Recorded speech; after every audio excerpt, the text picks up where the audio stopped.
Hello mga beshi, mga friend, mga ka-reels. Ayan, storytelling muna po tayo. So, ayun po. Gusto lang pong i-share sa inyo na totoo naman po na tayo may pinagdadaanan.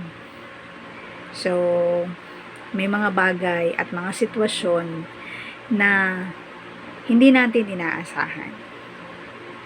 At yung mga bagay na hindi natin inaasahan, in the future, may maganda pong kinakahinatnan.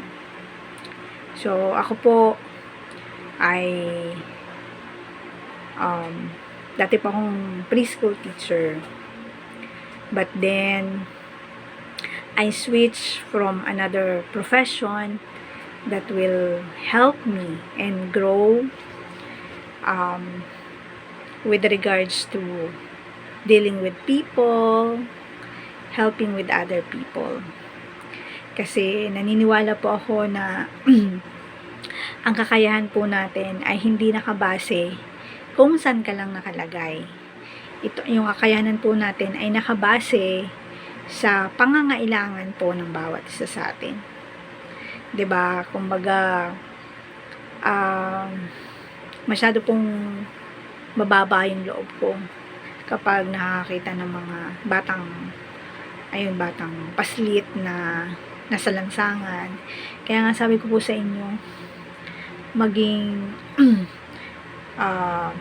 magkaroon lang po ako ng blessing ay yung passion ko po na tumulong sa mga bata, kasi yung loob ko talaga po ay nababagbag kapag nakakita po ako ng mga bata.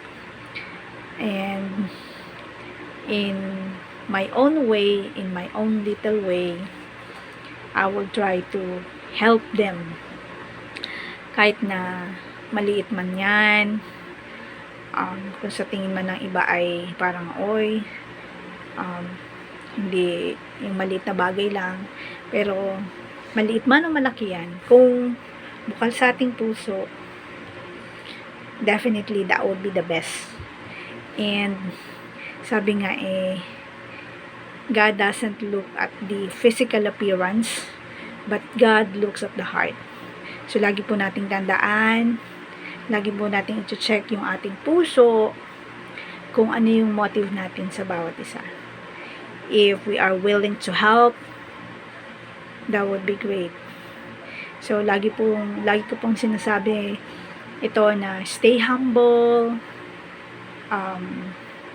be yourself, and lagi po nating tatandaan na whatever happens, whatever the reason is, God is always in control.